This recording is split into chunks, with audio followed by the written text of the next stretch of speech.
Nah, lanjut lagi teman-teman.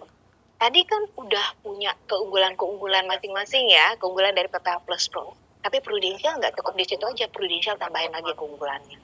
Apalagi tambahin nih manfaat AIDS, manfaat santunan harian sama santunan pemakaman, gitu teman-teman. Nah, apa sih yang diberikan? Ini dia. Kalau nasabah dia meninggal, maka Prudential akan memberikan tambahan santunan pemakaman. Ini kan sebenarnya kan manfaat kesehatan, alias manfaat hidup, ya. Ya harusnya ini kan manfaat hidup ya, hanya di-cover untuk di saat nasabah masih hidup dan mengalami resiko masuk rumah sakit. Tapi di sini kita tambahkan lagi teman-teman, yaitu santunan pemakaman. Once dia tidak masuk rumah sakit, misalkan meninggal, ya, maka akan ada uang luka lah istilahnya, itu santunan pemakaman sebesar plan yang diambil. Nah, mulai dari plan cermat 1 sampai gold itu santunan pemakaman 15 juta. Tapi 2 plan di atasnya, yang paling tinggi yaitu platinum dan diamond, itu ditambahkan atau diberikan 30 juta. Ya, jadi bisa menjadi satu selling point juga ya. Ya, tambahan lagi teman-teman. Nah, ini pengecualian ya. Nah, santunan pemakaman tidak akan dibayarkan kalau ini melakukan tindakan bunuh diri, pencobaan bunuh diri, itu nggak di-cover ya. Tindakan pidana kejahatan ya, sampai pelanggaran terhadap peraturan undang-undang.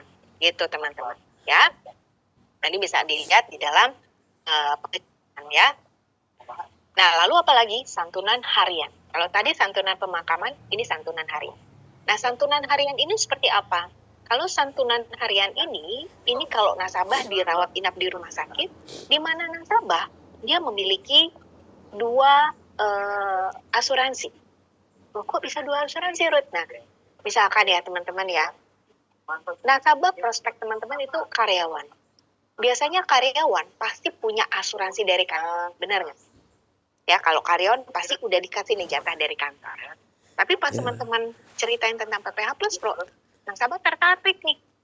Ah, mau deh, beli juga deh sama Pak Sutrisno. Tolong buatin deh. Dia mau nih.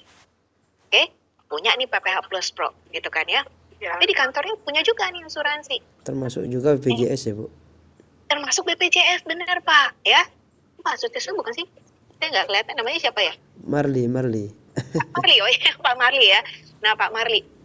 Oke, termasuk BPJS juga ya. Pokoknya kartu asuransi kesehatan dari tempat lain. Terus, emang bisa punya 2? Ya bisa aja. Karena yang namanya karyawan kan belum tentu dia akan kerja terus di kantor tersebut ya. Kalau dia kena PHK atau dia keluar, ya pasti dia harus punya asuransi sendiri. Jadi dia ceritanya punya 2. Punya nih, bayar. Kejadian tahun kemudian dia kena DBD. Dirawat nih di rumah sakit.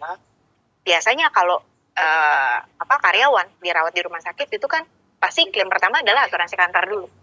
Bayar full nih sama kantor. PPH Plus Pro-nya gimana? Kan saya udah bayar terus nih. Ya, preminya gitu. Nah, nggak perlu khawatir kalau seperti itu kondisinya, maka nasabah bisa klaim untuk santunan harian rawat ini. Bisa di-cover selama berapa lama? Ini maksimal 100 hari dalam setahun. Ya, tentu klaimnya nanti dia harus melengkapi ya pengajuan ya, form-formnya ya. Nah, yuk kita lihat contoh teman-teman. Jadi, dalam santunan harian itu nasabah punya plannya ya, punya plafonnya istilahnya. Kita ambil contoh deh teman-teman. Ya, contoh nasabah ya, dia ambil plan diamond. Nah, plan diamond santunan hariannya ini kan 1,5 juta. Kan gitu ya teman-teman. Nah, lalu si nasabah ini ceritanya dia dirawat di rumah sakit karena DBD. Dibayarin full sama asuransi pemerintah tuh tadi ya. Dibayarin sama asuransi pemerintah. Selama berapa lama? 5 hari. Nah, ini tinggal dikali aja. 5 hari kali 1,5 juta. Yang ini nih, sesuai plannya dia. Maka dia bisa klaim 7,5 juta untuk santunan harian rawat inapnya dia. Gitu, ya. Jadi, kalaupun nasabah dia punya 2 asuransi yang berbeda, nggak perlu khawatir, ini akan dibayar. Asal kuncinya tadi, dibayar 100% sama asuransi yang pertama. Maka dia bisa dapat atau dia klaim untuk santunan harian. Ya. Nah, kalau ternyata dia punya 2 asuransi, asuransi pertama nggak bayar 100%. Nah, itu bukan santunan harian namanya. Itu namanya koordinasi manfaat. Nah, selisihnya yang tidak dibayarkan sama asuransi yang pertama, itu bisa diklaim sama kita melalui koordinasi manfaat. Gitu. Ya. Nah, lalu apalagi kita akan berikan yang namanya santunan HIV atau AIDS. Jadi, nasabah pun semisal terkena HIV atau AIDS disebabkan oleh dua hal ini ya teman-teman ya. Bukan karena hal-hal yang macam-macam ya. Ini kalau karena transfusi darah atau kecelakaan dalam pekerjaan medis. Ya, pekerjaan medis teman-teman. Oke, maka nasabah kalau memang bisa dibuktikan akan bisa dapat santunan HIV atau AIDS. Oke, setiap plannya, teman-teman.